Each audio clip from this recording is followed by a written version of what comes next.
Hello दोस्तों, welcome back to क्यूरियसरी for the daily dose of Indian football. तो सबसे पहले बात करते हैं इंटर कॉन्टिनेंटल कप के लिए। मनोलो मार्केस ने अपनी 26 मेंबर की जो प्रोबेबल स्क्वाड है उसको अनाउंस कर दिया है। And as a national team head coach Manolo Marquez की यह पहली टीम सिलेक्शन है जहां पे उन्होंने दो तीन बड़े सरप्राइज दिए हैं। सबसे पहले अगर हम गोलकीपर से शुरुआत करें तो विशाल केत को उन्होंने ड्रॉप कर दिया है एंड उसकी जगह पे प्रभशुक्रन गिल को सिलेक्ट किया है। No doubt Gill is a promising keeper, सही सारी चीज़ें सही है, लेकिन अगर कैद का परफॉर्मेंस देखें पिछले 2 सीजन में फॉर मोहन बगान काफ़ी कंसिस्टेंट परफॉर्मेंस रहा है। एंड अगर आपको गिल को ग्रूम करना है तो आई थिंक मेरे हिसाब से अमरिंदर सिंह की जगह पे विशाल कैद की जगह ज़रूर बनती थी। तो ये एक सबसे बड़ा यहाँ पे कॉल मनोल मार्केस ने गोल कीपर्स में लिया है।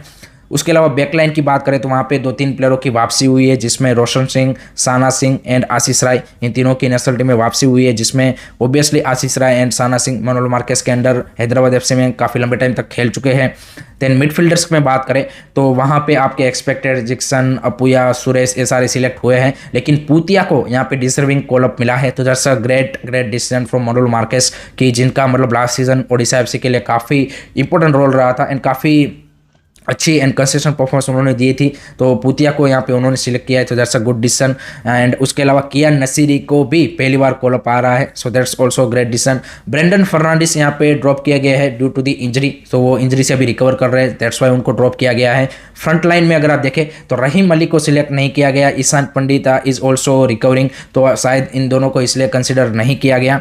लेकिन उसके अलावा लिस्टन कोलासो, मनवीर सिंह, इन सब की यहाँ पे सिलेक्शन हुई है। देन चांगते एंड आपके नंदा कुमार सिकार, नौरे महेश एंड ये सारे तो आपके एडमंड लालदिका ये सारे आपके एक्सपेक्टेड ही थे, तो उसमें कोई सरप्राइज नहीं देखने को मिला। विक्रम प्रताप सिंह भी ड्यू टू द इंजरी यहाँ पे सिलेक्ट नहीं हुए। So overall very good team selection कि जहाँ पे मोस्ट ऑफ द प्लेयर ऐसे है कि जो आप बोल सकते कि अच्छे फॉर्म में है, बट ये दो तीन बड़े सरप्राइज है कि जो मनोलो मार्केस ने यहाँ पे अपनी फर्स्ट स्क्वाड सिलेक्शन में दिए हैं। लेट मी नो गाइस, आप इस स्क्वाड को कितना रेट करोगे एंड आपके हिसाब से कौन सा और प्लेयर है कि जो यहाँ पे टीम में सिलेक्शन होना डिजर्व करता था। मेरे हिसाब से जो एक प्लेयर मेरे को लगता है वो है जितिन एमएस। मेरे को लगता है कि वो डिजर्व करते थे कॉल अप, जिस तरह से उनकी परफॉर्मेंस पिछले कुछ टाइम से चल रही है। आई थिंक उनका सिलेक्शन बनता था, बट अनफॉर्चुनेटली वो सिलेक्ट नहीं हुए हैं। लेट मी नो गाइस, आपका क्या ओपिनियन है कमेंट सेक्शन में जरूर बताइए।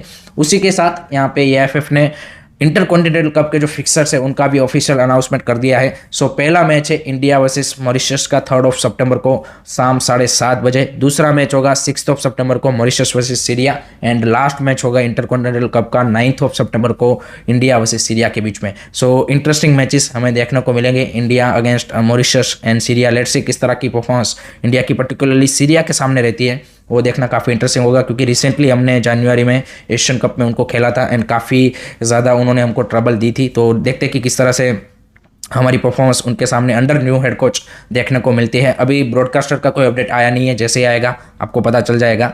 नेक्स्ट अब बात करते हैं दुरांत कप के बारे में। तो कल खेले गए दो धमाकेदार क्वार्टर फाइनल में भाई, पहले क्वार्टर फाइनल में नॉर्थ ईस्ट यूनाइटेड एफसी ने कंफर्टेबली 2-0 से इंडियन आर्मी को हरा दिया है। फर्स्ट हाफ में इंडियन आर्मी ने अच्छी टक्कर दी, फर्स्ट हाफ में एंड टू एंड फुटबॉल चल रहा था, बट सेकंड हाफ में नॉर्थ ईस्ट यूनाइटेड एफसी ने अपने जो चांसेस है उनको कन्वर्ट किया। नेस्टर एल्बियाज एंड जो दूसरा गोल यहाँ पे गुलर्मो फर्नांडिस की ओर से आया, that was a brilliant goal. And I think जिस तरह की गुलर्मो फर्नांडिस की परफॉर्मेंस दुरांत कप में रही है, I think he will be the crucial player for north east United in this season ISL without a doubt. So north east united FC ने semifinal में अपनी जगह पक्की कर ली है।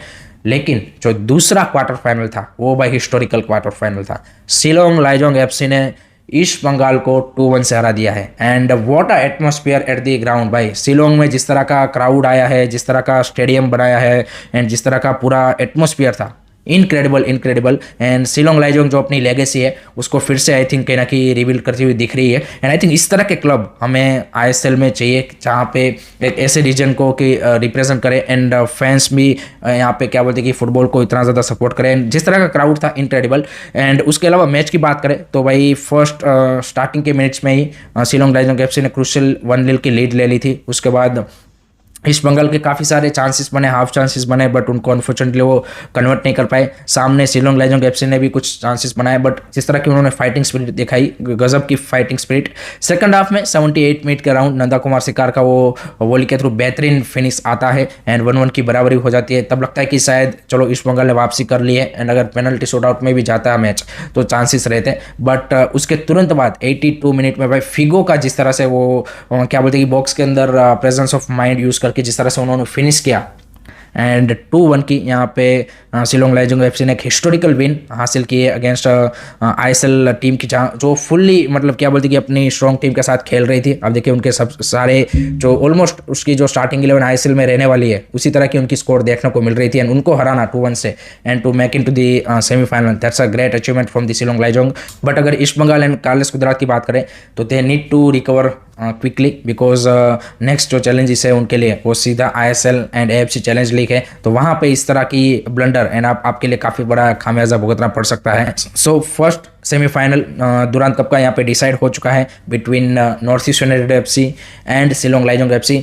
इस सेमीफाइनल को डेफिनेटली भाई शिलोंग में ही ऑर्गेनाइज करना चाहिए, क्योंकि जिस तरह का क्राउड, जिस तरह का सपोर्ट एंड जिस तरह का स्टेडियम है वहाँ पे, आई थिंक वो बेस्ट प्लेस है कि वहाँ पे आपको ये सेमीफाइनल अपना रखना चाहिए। लेट्स सी दुरांत कमेटी कहाँ पे वो फर्स्ट सेमीफाइनल को ऑर्गेनाइज करती है। एंड नॉर्थ ईस्ट का जो हमें सेमीफाइनल है वो north east Derby basically semifinal में देखने को मिलने वाली है। लेट मी नो गाइस आपके क्या ओपिनियन रहे दोनों क्वार्टर फाइनल के बारे में, कमेंट सेक्शन में जरूर बताइएगा। उसके बाद बात करते हैं आईएसएल 2024-25 के फिक्सर्स के बारे में। कुछ अपडेट्स निकल के आ रहे हैं, जिसमें जो ओपनिंग मैच होगा 13 सितंबर को वो लास्ट ईयर के ISL shield winner and cup winner यानी कि मोहन बगान एंड मुंबई सिटी के बीच में खेला जाएगा, ऐसी खबरें आ रही है। एंड जो कि सॉल्ट लेक स्टेडियम में ही यहाँ पे एट द मोमेंट प्लान किया जा रहा है।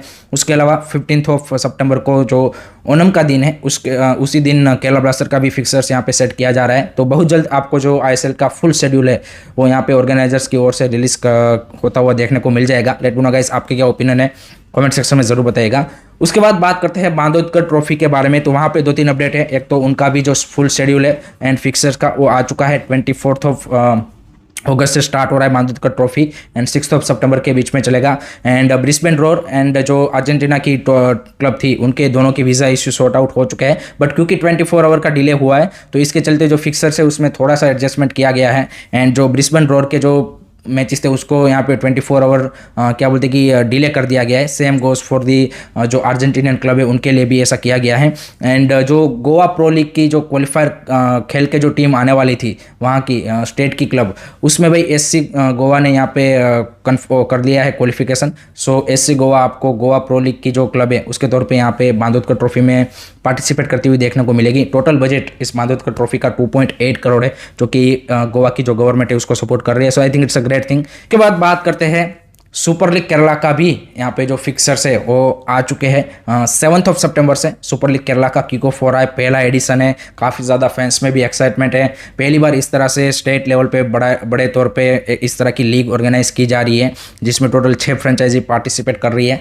7 सितंबर से 10 नवंबर के बीच में ये पूरा जो सुपर लीग केरला है वो ऑर्गेनाइज होगा। एंड काफ़ी इंटरेस्टिंग होने वाला है, क्योंकि काफ़ी इंटरेस्टिंग कोचेस को यहाँ पे फ्रेंचाइजी ने लाया है। उसके अलावा इंटरेस्टिंग प्लेयर का भी उन्होंने क्या बोलते हैं कि सिलेक्शन किया है। सो मज़ा आने वाला है। लेट मी नो गाइस आप कितने एक्साइटेड हो for super league Kerala, comment section में अपना ओपिनियन ज़रूर बताइएगा।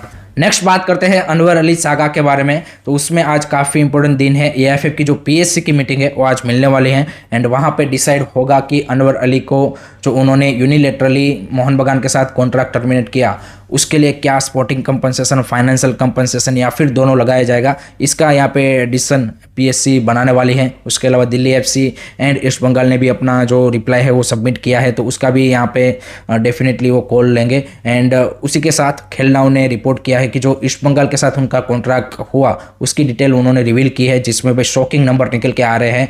एंड 4.8 करोड़ की सैलरी यहाँ पे अनवर अली की ईस्ट बंगाल पे करने वाला है। एंड इसी के साथ अनवर अली इंडिया के सबसे highest earning salary wise player बन चुके हैं and crazy amount. I think that shows कि आपका जो फुटबॉल है वो किस डायरेक्शन में जा रहा है। मतलब 26.5 crore on a player for 5 year, इतना पैसा इन्वेस्ट करना इस तरह के प्लेयरों के ऊपर, आई थिंक क्रेजी अमाउंट। चाहे वो मतलब ये मैं नहीं बोल रहा कि ईस्ट बंगाल है या फिर अनवर अली है, कोई भी एट द मोमेंट इंडिया का जो बेस्ट से बेस्ट प्लेयर है वो भी इतना पैसा डिजर्व नहीं करता। And I think that's where our football is heading. So let's see किस तरह से अनवर अली नेक्स्ट 5 ईयर्स में ईस्ट बंगाल के लिए परफॉर्मेंस देते हैं। But that's the crazy amount for Anwar Ali whole you can say कि कॉन्ट्रैक्ट। लास्ट में बात करते हैं इंटर काशी के जो नए हेड कोच है एंटोनी हबासो फाइनली आ चुके हैं, अराइव कर चुके हैं इंडिया में। एंड टेक ओवर करेंगे वो यहाँ पे इंटरकाशी को। लेट्स सी इसके अंडर ये जो सीजन है इसमें किस तरह से इंटरकाशी की परफॉर्मेंस रहेगी and there M is to qualify for the ISL. सो देखते हैं एंटोनी होबास आई लीग में किस तरह से टीम को मैनेज करते हैं, वो देखना भी काफी इंटरेस्टिंग होगा। So that's it from my side guys regarding today's Indian football news. I hope कि आपको वीडियो पसंद आया होगा। Keep supporting Indian football, don't forget to like share and subscribe curiously. जय हिंद, जय भारत।